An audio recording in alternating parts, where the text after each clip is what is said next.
Good afternoon, everybody. This is Tech Talk Weekly. As you can see from my lovely slide here, it says with Bob. I am not Bob. As you can see from my name here, not Bob. My name is Autumn. I was with you earlier this week if you watched the monthly podcast, and you probably, if you've watched this any number of times, you've seen me before, and you'll see me again. Hopefully not soon, but it'll be fine. I have with me today Kiva Turner. Kiva, would you Hello. like to introduce yourself? Hello, I am Kiva Turner. I work at the main library in the Youth Services Department. And I'm happy to be here today. Yay, I'm happy to have you here. So I worked with Kiva for what, like 5 some years, 5+ years ish, Yeah, somewhere around there. something like that. You were my boss. It was like, yes, I was, and then I moved on. Not Which- not cheering. You're like, yeah, she's gone. Cheering a promotion. I'm just playing with you. So Bob is on vacation, and he actually asked me to bring this up to let you know, Kiva, that you have the highest watched video on the library's YouTube channel still, which is amazing. And so she is Kiva of, what was that, Kitten Moon, I think was the story? Kitten's first full moon. Kitten's first full moon. That is the video that apparently everybody loves and everybody has watched. So please go watch it again. It'll be great. Yeah, apparently, also, if you live in South Korea, that's Right. that's the main country that watches. Who knew? They love you and that story there, and that is fantastic. So I am going to switch up my big pictures. Okay, now I'm going to move over here. Hooray! Oh, maybe I'll take our faces off. I don't know. We'll just leave it like this. It'll be fine. So one of the first stories we have today is about toxic Mars dust. So if people know anything about the Apollo moon landings, you would know that they had a real problem with the lunar regolith. It would get stuck on their outfits, their uniforms, and outfits. Isn't that nice? Their spacesuits. It's an outfit. It's an outfit, right? It would be really hard to get it off, and then it would get in everything, including them. So they saw some injuries and whatnot. But this is interesting in that, yes, they would still have the same problem on Mars. The particles there are a lot finer, but there is also silica and metals that are in the dirt that would then get into their lungs if they haven't completely decontaminated themselves. So this is just a whole new level of interesting barriers to going to another planet. So what did you think, Kiva? Why are we trying to move to this planet? To me, it just read like the most the worst travel advertisement ever, because it was like, you have the issues with, like, the gravity and your weight, and then, like, you get there, or even like on your way there, you're exposed to like radiation, and then you've got to deal with this toxic dust that's just basically going to affect your lungs. And I'm just, maybe we can just keep sending robots there. Maybe. Well, it's even bad for the robots too. But at least human beings, or like living life forms, well, I don't know, maybe there's something very deep within Mars that we just don't know about. Like, they just had to like funnel underground. Maybe there is life forms there, but like, yeah, we don't have to suffer the life that's on Earth. I think we just need to, whatever issues that we're having with the environment here, let's just solve that. That points to a wonderful quote that I'm going to paraphrase paraphrase from Neil deGrasse Tyson. It's like, if you have dreams of terraforming Mars, then you can fix what's going on here, because you're not going to be able to do that there without the technology. We would have to do it here. So fix it here first. That's a very fair argument. I mean, it makes sense. Exactly. So, exactly. We have a full, I would say we have a full understanding about the problems that we're having here. Some of us do. Yes. Yeah.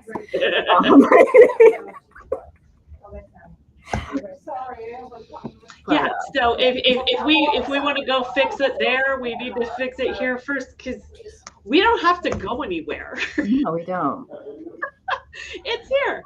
So, speaking of Mars and burrowing down, our next article is about one of our robot inhabitants of our neighbor planet, the Curiosity Mars rover, and it finding large organic molecules. And this is the first time they've ever seen it there. So this is interesting because, I mean, while they say it doesn't necessarily mean that there is life on Mars, but you know, if it wasn't, where did this come from? Somebody smarter than me knows, so that's fine. But we've had the it was found, I want to say, in the Arctic, one of the asteroids, meteorite that came through, and they were like, oh my god, it's got bacteria, fossilized bacteria, and it came from Mars. And then everybody's like, no, it didn't. So we're getting closer to finding those things there, and our robot friends are the ones doing all of the work. And I appreciate that the robot friends are doing all the work, especially if there is like just toxic dust that's just going to crush our lungs. And I guess that's the article that made me say that, well, maybe there's something like life forms have just like tunneled underneath the surface of Mars, and they're just living underground and just wondering why we're disturbing their peace. Like, leave me alone. I mean, it makes sense. Obviously, the Martian atmosphere is much thinner than ours, so it would be, at least for life forms like us, it would be much harder to survive on the surface than it would be to survive farther down. But yeah, I thought this was interesting. There was another Mars article that I didn't include that talks about the dust storms creating crazy lightning strikes. Yeah, I thought I read something about that too. Because I think it was even like the first article mentioned something about like the dust storms and there was one that was specifically devoted to the lightning coming off of these dust devils, which, if you've ever traveled out in the western part of the United States or any kind of desert, and you have seen dust devils, which are essentially just like baby tornadoes made up entirely of dust, then you know they can get crazy. And these are a lot bigger than those, and they have their own lightning. I'm assuming it's a static type situation. I didn't read that, so I don't actually know. But yeah, so toxic dust, crazy lightning. Oh wow! It's like, why are we trying to go here? Why are we even bothering? We can use our funds for better things. Fixing here. This baby. Excellent. So that's my last Mars article. My next one is, which I felt bad. I sent Kiva the wrong article, but I had this title. I had a demonic sea lion.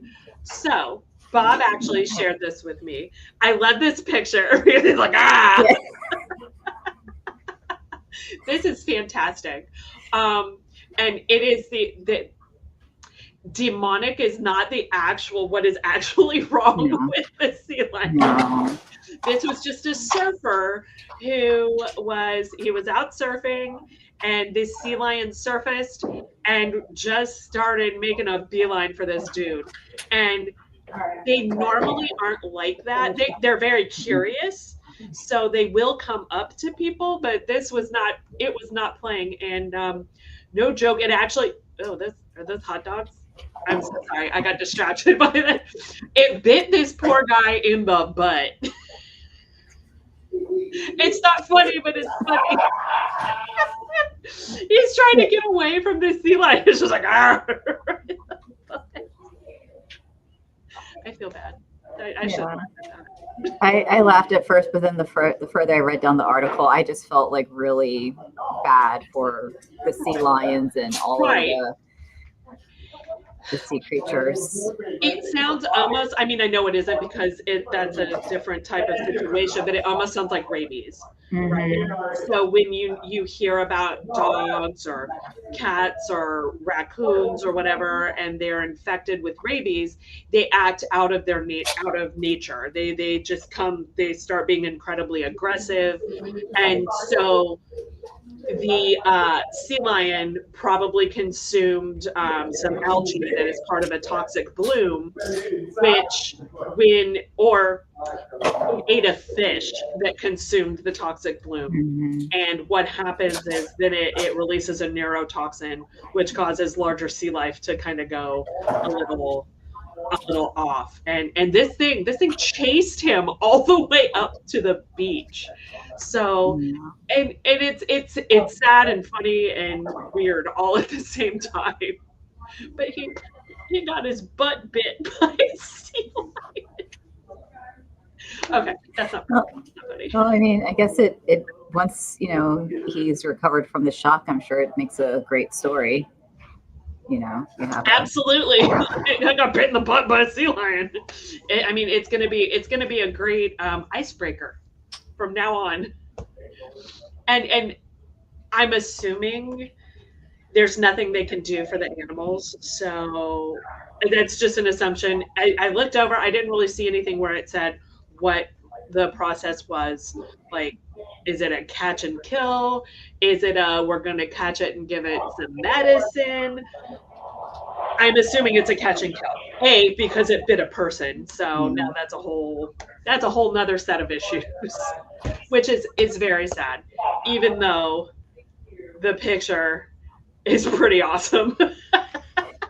Yeah, that definitely looks like a sea lion you don't want to mess with. No, I definitely would be hauling it to get away from this guy.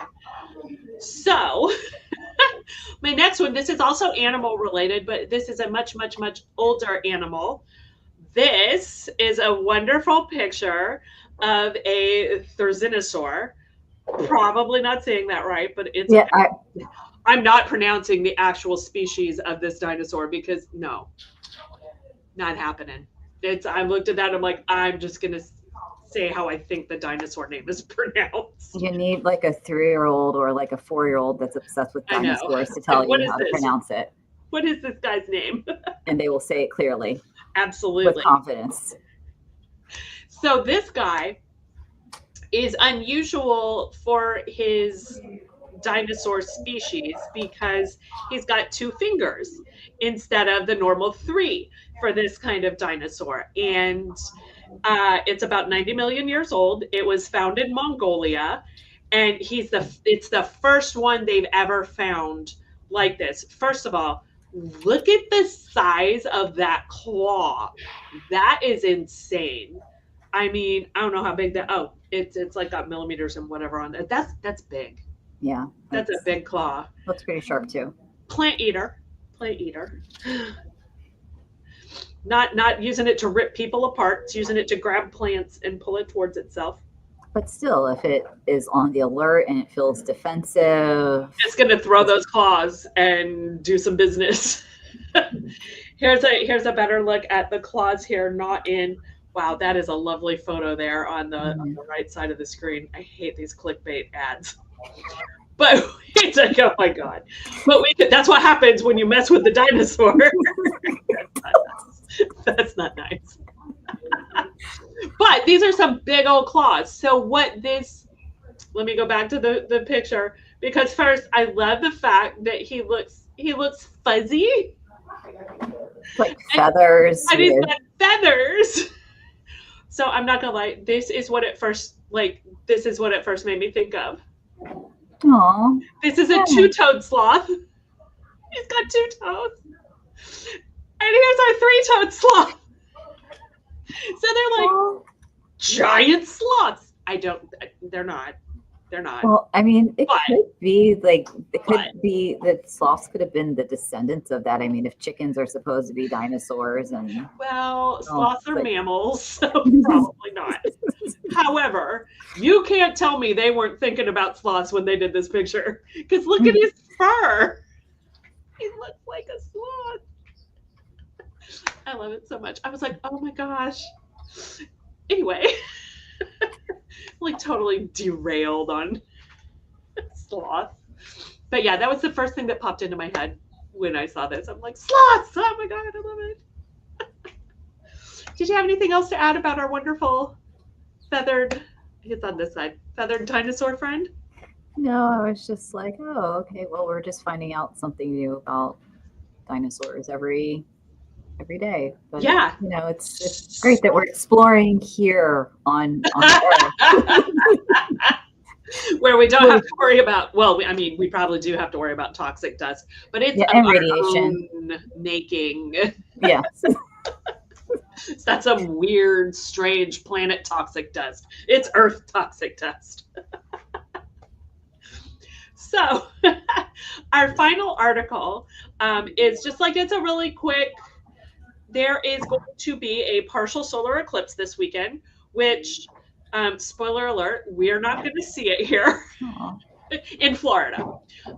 If you are watching this from somewhere else along the East Coast, basically from Washington, D.C., farther north up into Maine and parts of Canada, you will be able to see it if you get up super early, which is gross and nobody wants to do that. But if you do, that's when it's going to be hitting. So let's see, it says it will begin before sunrise and end shortly after 7 a.m. I am still in bed. There is no way, not happening. I'm not going to see it anyway. But if you do like to get up early and you happen to be in that part of this country, then you will be able to give it a little gaze. It will also be across Africa and Europe. So I'm not gonna all say, but preparing. When's the next one? I don't know. Bob knows. It's fine. There's another one coming up in a couple of years, but we're not going to see that one either, I don't think. Yeah, whatever. It's fine. well, I guess if you just move to, take a trip to wherever it is, then you could Yeah. just plan ahead. I know this is funny because Bob's actually told me. It's going to be visible. The next total solar eclipse will be visible in parts of Africa. So do with that information what you will. Type it in the Googles and see when that's going to happen. So we're going to wrap up here. Did you have anything you wanted to talk about that's going on at your location, Kiva? Well, I guess it's something that's happening at all locations in Broward County. We're having our Customer Appreciation Day coming up. So, Broward County Libraries, we are trying to show appreciation to all customers. What is it, like April 9th?